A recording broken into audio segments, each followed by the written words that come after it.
오늘 제목 다 같이 한번 읽어보겠습니다. 시작.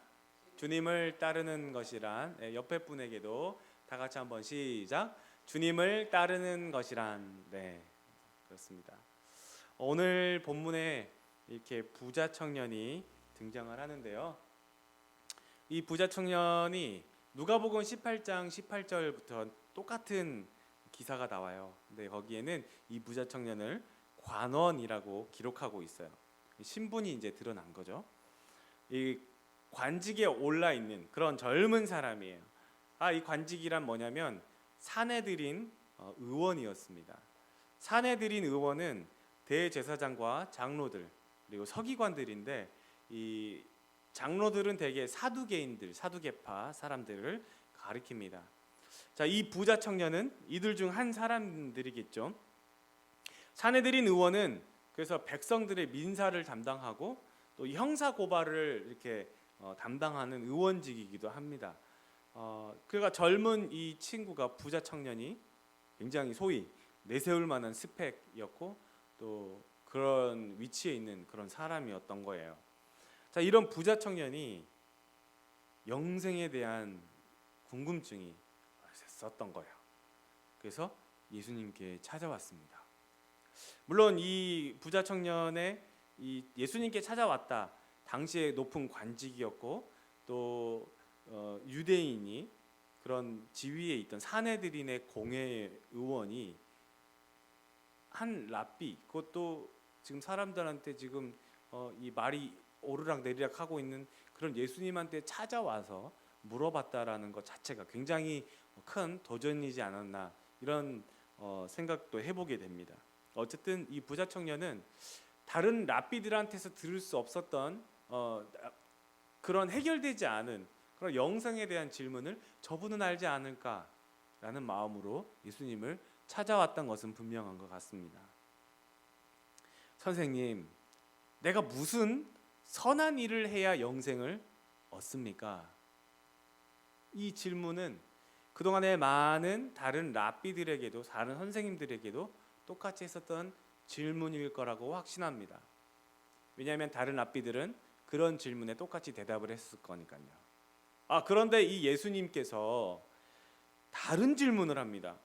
왜 선한 일을 내게 묻느냐? 무슨 일을 한다고 해서 선한 영생을 얻을 수 있는 일이 아니라는 것을 처음부터 이렇게 딱 지적하시는 거예요. 네가 뭔 일을 해서 영생을 얻을 수 있는 건 아니야. 그러니까 선한 일을 왜 내게 묻느냐, 이렇게 얘기하시는 거죠. 그러니까 선한 분은 오직 한 분뿐이야 라고 다시 얘기를 하시는 거예요. 노력해서 영생을 얻을 수는 없어. 오직 한 분만이 주실 수 있는 거야 라는 답변을 이 부자 청년에게 딱 하는 겁니다. 그러면서 예수님은 이 부자 청년의 관심사를 통해서 날카로운 질문을 탁 합니다. 네가 생명에 들어가려면 계명들을 지켜야 해. 딱 이 얘기를 딱 하는 거예요. 그러니까 이 부자 청년이 다시 질문합니다. 이 부자 청년은 지금까지 성실하게 계명을 지켜왔다고 자부하던 그런 사람이었기 때문에 혹시 자신이 모르고 있었던 또 다른 어떤 계명들이 있지 않았을까 싶어서 질문을 하는 거예요. 어떤 계명을 지키는 겁니까? 이렇게 물어보는 거예요. 그러니까 예수님이 살인하지 말라, 간음하지 말라, 도둑질하지 말라, 거짓 증언하지 말라, 부모를 공경하라, 네 이웃을 자신과 같이 사랑하라. 이 얘기를 딱 하시는 거예요. 그러니까 부자 청년이 뭐야? 다른 게 없잖아. 자신 있게 대답해요. 내가 이 모든 것을 다 지켰사온데 아직도 부족한 게 있습니까? 그러자 예수님이 이렇게 말씀하세요. 네가 온전하고자 할진대 가서 내 소유를 팔아 가난한 자들에게 주라. 그리하면 하늘에서 보화가 너에게 있으리라. 그리고 와서 나를 따르라. 이 말씀을 탁 하는 거예요. 이 청년은 자신의 소유로 보화가 많이 가지는 것을 꿈으로 생각하고 있었어요. 더 많은 보화, 더 많은 재물을 소유하고 싶었던 거예요. 말하지 않아도 아시는 예수님께서 이 청년의 소유를 지금 문제 삼고 계시는 거였습니까? 아니에요. 넌 많이 가졌으니까 천국에 못 가. 너 그거 다 팔아야지 천국에 가. 이건가요? 가난한 사람들을 위해서 지금 보화를 팔아라는 얘기인가요? 그런 문제가 아니에요. 결정적인 단서는 바로 그 다음에 있어요. 뭘까요? 그리고 와서 나를 따르라. 예수를 따르는데 소유가 문제가 됐다는 거였어요.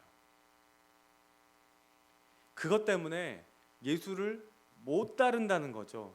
거기에 온 마음이 다 있으니까 예수를 따를 정신이 없는 거예요. 우리도 그렇지 않습니까? 시간이 없다.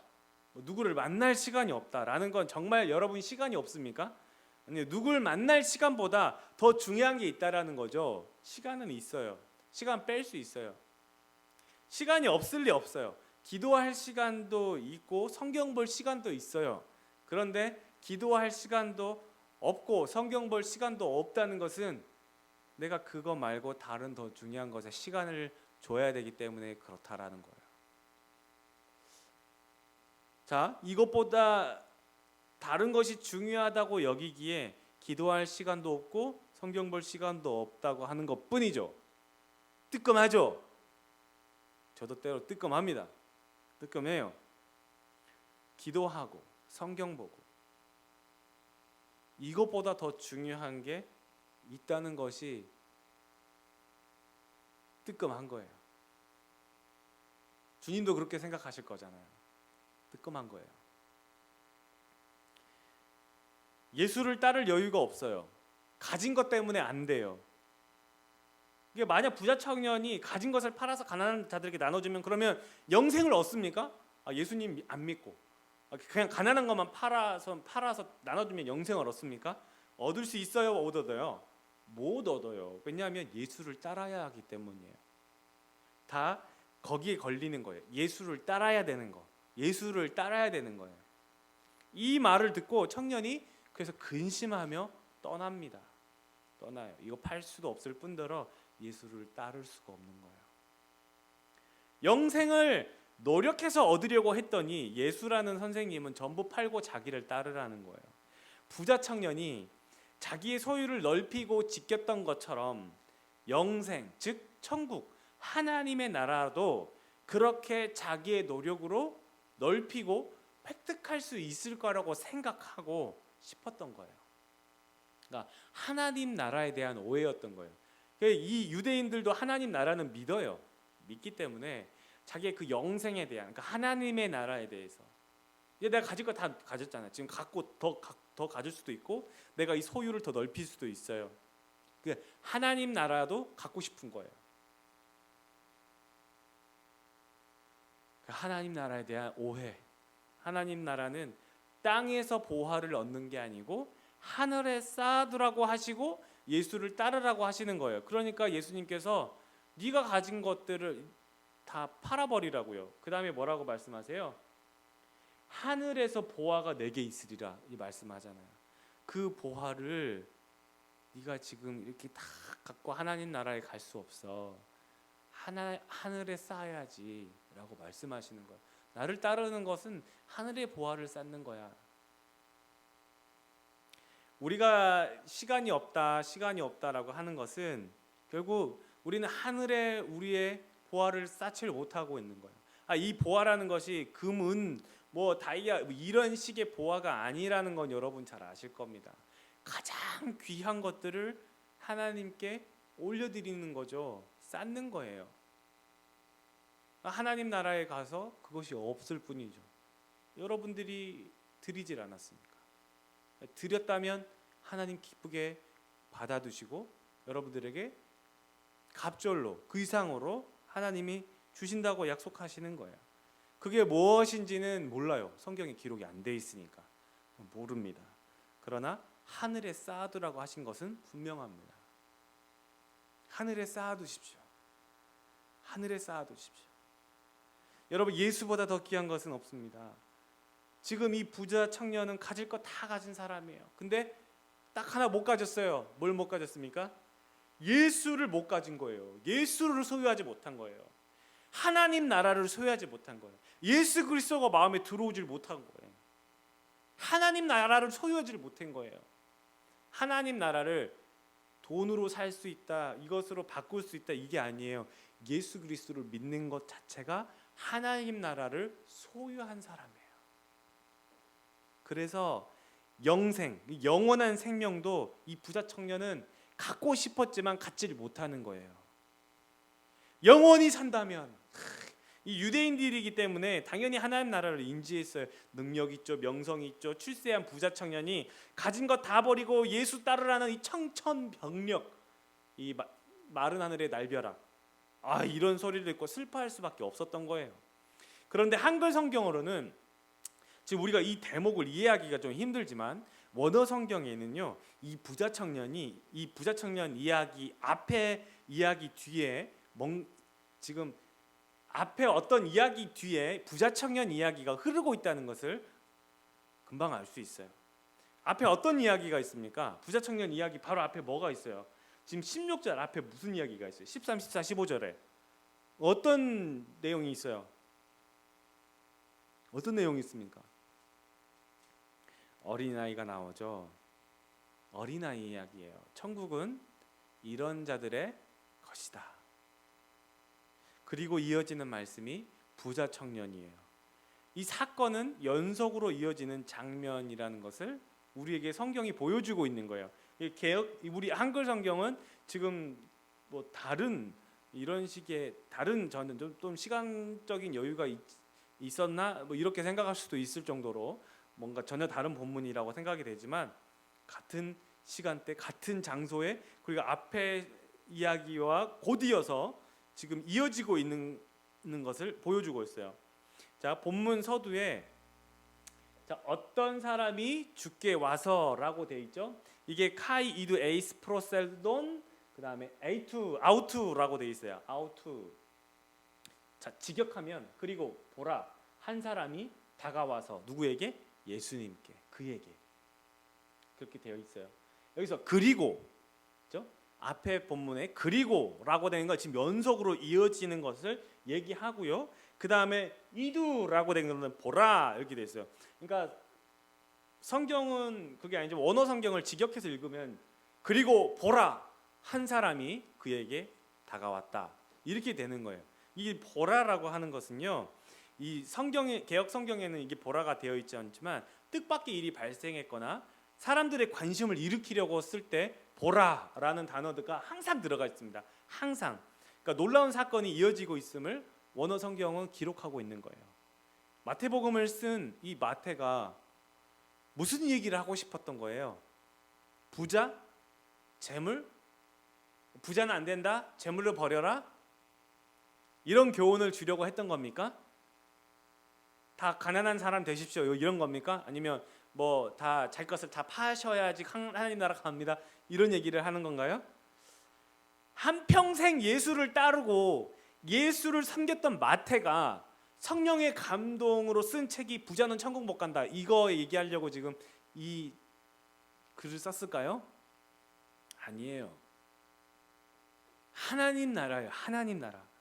마태는 하나님 나라는 예수를 따르는 것이어야 한다는 것이에요. 그게 주제예요. 마태가 보고 있는 게 바로 그거였어요. 어린아이가 부모를 따르듯이 예수를 따르는데 걸리적거리는 것이 있으면 안 된다는 거예요. 하나님 나라는 예수를 따르는 사람에게 허락된다는 것을 말씀하고 있는 거예요. 그럼 예수님이 말씀하는 지금 여기 오늘 본문의 부자는 어떤 의미일까요? 부자. 재물을 탐하는 사람들을 얘기하는 거예요. 당시의 부자는요, 남의 것을 속여서 빼앗거나 가로채는 일이 굉장히 다반사였어요. 빈번했어요. 거의 대부분 부자들이 다 거의 그런 식이었어요. 남의 그러니까 세리, 부자잖아요. 특별히 세리는 사회적인 지탄을 받았고 죄인 중에 아주 그냥 그 세리는 친구도 없었던 그런 사람이었어요. 그런 부자들, 이런 부자들이 가난한 사람들을 위해서 돈 한 푼을 쓰지 않았던 사람들이에요. 내 이웃을 내 몸과 같이 사랑하라는 것은 그냥 말만 사랑했던 거예요. 그러니까 예수님의 무덤을 제공했던 아리마대 요셉이나 성만찬을 제공했던 이 다락방을 제공했던 마가 같은 이런 부자들도 있거든요. 부자가 나쁘다는 얘기가 아니고요. 재물을 탐했던 사람들을 가리키는 거예요. 그것 때문에 하나님 나라에 가는 것이 걸리적거리는 거예요. 예수를 따르는데 자꾸 이것이 걸리적거려요. 주식을 하잖아요. 그러면요, 주식이 나쁜 건 나쁘다고 할 수는 없어요. 이제 주식으로 충분히 이렇게 어느 합법적으로 할 수도 있으니까요. 그런데 주식의 가장 단점이 뭐냐면 온통 시간을 거기에 다 빼앗겨 버리기 때문에 그래요. 눈 뜨고 눈 감을 때까지 온통 주식이 다른 일을 못 해요. 계속 뭔가에 여기에 올랐나 내렸나 자꾸 거기 마음이 쏠. 이거 환장한 일이라고 하잖아요. 주식이.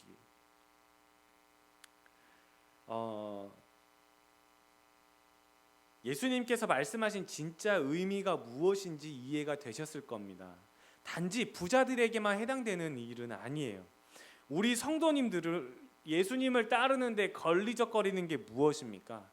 어떤 문제가 생기면 주저하게 되나요? 어떤 문제로 어떤 일로 고민하고 또 근심하게 됩니까? 그것이 자녀의 진로의 문제든 자녀의 문제든 진로의 문제든 성공의 문제든 상관없어요. 본질이 뭐예요? 예수를 따르는데 주저하게 되는 것이 그게 문제라는 거예요. 방금 말씀드렸던 주식과 같은. 자녀의 성공을 위해서라면, 내 사업을 위해서라면, 인생의 진로를 위해서라면 내가 바쁘게 노력하고 지켜야지. 지금 예수를 따를 때가 아니야. 입시 준비로 바쁘고 취업 준비도 바쁘고 승진 준비로도 바쁘고 바빠서 예수를 찾을 시간이 없다라는 거죠. 근데 여러분, 승진은 해야 되잖아요.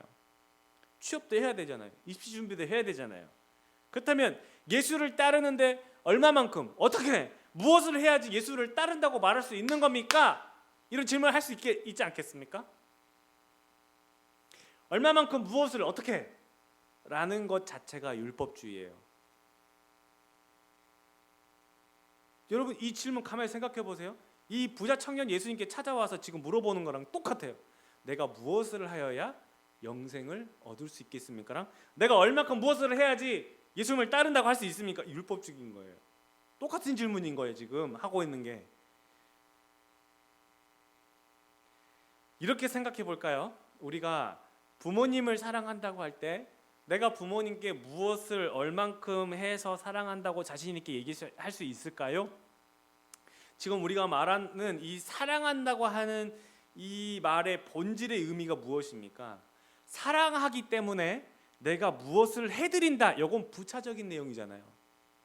사랑하기 때문에 내가 무엇을 한다. 그럼 본질적인 건 뭐예요? 내가 사랑한다라는 건 뭐예요, 여러분? 내 부모님을 사랑한다는 건 뭐예요? 내 마음이 부모님께 얼마만큼 있냐는 거잖아요. 일 때문에 바빠도 생각나는 부모님, 날이 추우면 생각나는 부모님, 첫 월급을 받으면 생각나는 부모님, 맛있는 것을 먹으면 생각나는 부모님, 내가 몸이 아플 때 생각나는 부모님, 내 자녀를 보면서 미소를 지을 때 갑자기 떠오르는 내 부모님, 뭔가 내가 해주지 않아도 이건 사랑이라는 것이 있잖아요.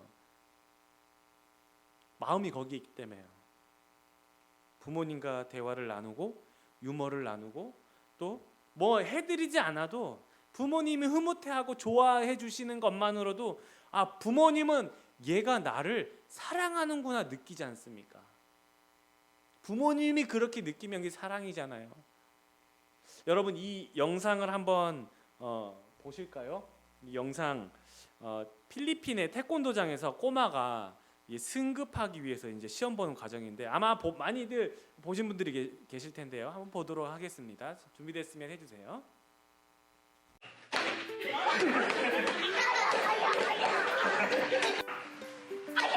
One more time, ready? Harder, okay? Okay, 차렷. Let's see. 차렷. Break it and shout. Ready? Go!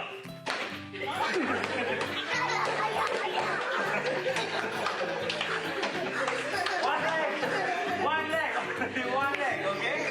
Ready? Go!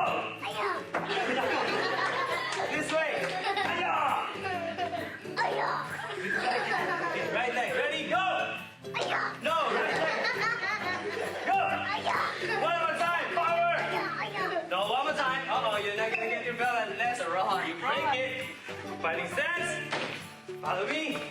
Hiya! Ready? Go! One more time. Hit over here. Ready? Go! Wow! Okay, chariot. Chariot. Don't move. Hands up. Now you will have your white belt. Okay? Chariot. Now you're gonna get the white belt back.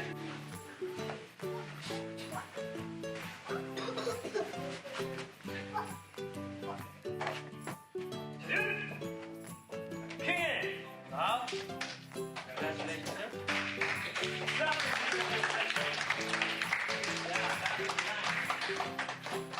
Okay. 자, 어때요? 발악을 하는 수준이잖아요. 발악을 합니다. 이게 저게 관장님은 꼬마가 이렇게 어렵고 안 된다는 걸 관장님이 알아요, 몰라요? 알아요, 몰라요? 저 꼬마가 지금 저거 지금 송판이 부서져야 되는데 안 부서지니까 관장님 애 타고 있는 거예요, 지금.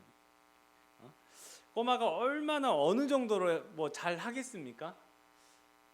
관장님 허리도 안 차는데 하라고 하니까 아야 하고 있지만 모든 송판을 다 부순다 해도 이 꼬마에게는 흰띠밖에 주어지지 않습니다. 흰띠 주려고 설명하고 또 설명해 주는 거예요. 이 아이는 발악을 해서 저 흰띠를 따려고 애를 쓰는 겁니다. 우리가 예수를 따르는데 얼마나 송판을 부수고 얼마나 노력해야지 사랑한다는 결과를 얻어내겠습니까? 그저 예수님 앞에 머무르려고 저 꼬마처럼 발버둥 치는 것밖에 없어요. 실은 주님은 그걸 보면서 네가 나를 사랑하려고 몸부림치는다는 것을 주님이 아세요. 그걸로 족한 거예요. 검은 띠를 따고 1단, 2단, 3단, 4단 단수가 올라갈수록 그 사람의 시험의 수준과 강도는 달라지는 것처럼 예수님을 따르는 때 우리의 믿음이 더 견고할수록 그 수준과 강도가 달라질 수는 있겠지만 본질은 같습니다. 뭐예요? 예수님을 사랑하기 때문에 이렇게 예수님을 따르고 몸부림치는 거예요. 하나님 사랑하는 것을 내가 얼마나 어떻게 해야 사랑하는 것인지의 심사는 하나님이 하시는 거죠. 내가 하는 게 아니에요. 저거 누가 알아요? 저거 진짜 못 붙겠으면 관장님에게 다시 하라고 할 때 자꾸 이렇게 송판을 조금씩 내려가지고 거의 반 부러지듯이 이렇게 뭐 세워놓을지 누가 알겠습니까? 살짝만 돼도 그냥 탁 부러지게. 그럼 모르는 일이죠. 하지만 하나님 보시기에 하나님이 심사했을 때 하나님이 됐다고 하면 되는 거예요. 우리가 심사하는 게 아니기 때문에 그 송판이 진짜 안 부서지나 보다. 이렇게 해봐라. 다리 하나로 이렇게 해봐라. 다리 하나로 밟으라니까 송판을 걷어차 버리잖아요. 말을 못 알아먹으니. 송판이 안 부서져요. 최선을 다하려는 모습이 관장님께 기쁨인 거예요. 즐거움을 주잖아요. 관장님 보시기에는 그게 사랑인 거예요. 너무너무 귀여운 거예요. 뭘 해도 지금 귀여운 거예요. 아야 말도 안 되는 소리를 내가면서 천국은 이런 어린아이 같은 사람들의 것이라고 말씀하는 의미가 이런 겁니다. 다 알고 머리가 커서 가는 게 아니고 모르지만 순종하며 가는 거예요. 주님이 원하시는 것은 우리의 피치 못할 실수도 인정할 테니 우리 서로 사랑하면서 함께 가자. 나의 사랑 나의 어여쁜 자여 일어나 함께 가자 말씀하시는 거예요. 그렇게 예배드리는 것이 예배고 그렇게 기도하는 것이 기도예요. 잘 모르지만 불안하지만 믿고 가는 거예요. 여러분 이 대한민국이 60년대, 70년대, 80년대 이렇게 폭발적으로 기독교가 부흥했습니다. 왜 그랬을까요? 체계적인 공과 공부? 아니면 효과적인 성경 공부? 아니면 깊이 있는 성경 공부? 교리 공부? 효과적인 전도? 아니에요. 그땐 그런 것도 없었어요. 지금이 더 체계적이고 지금이 더 효과적이고 지금이 더 과학적이고 뭔가 그런데 왜 그때는 폭발적인 부흥이 있었을까요? 물론 성령의 역사죠. 그런데 적어도 제가 보기에는 그땐 정말 순수하게 하나님을 사랑하는 마음이 있었어요. 간절하게 절박하게 그냥 주님만 찾았어요.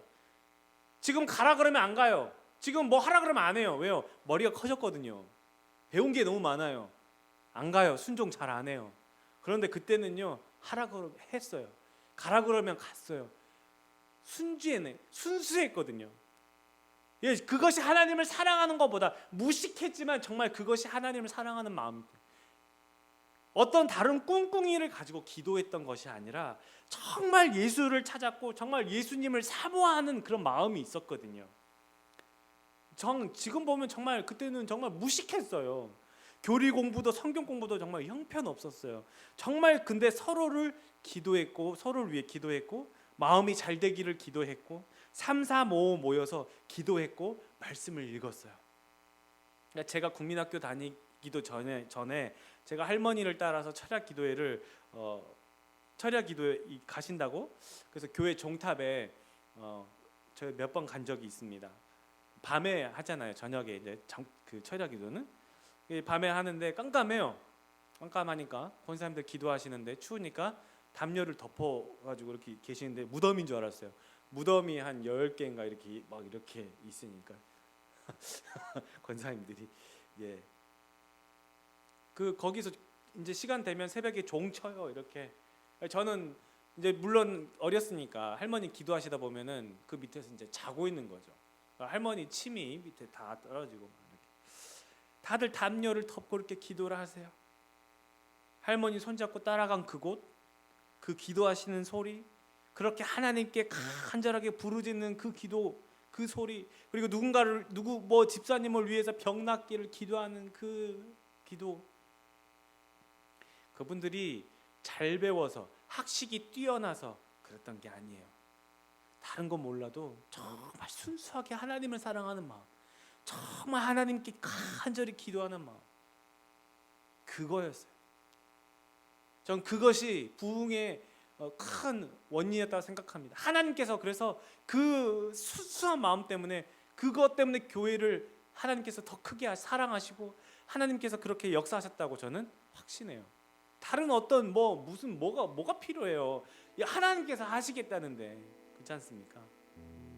성도 여러분, 어린아이 같이 순수하게 주님을 사랑하고 찾고 의지하시기를 바랍니다.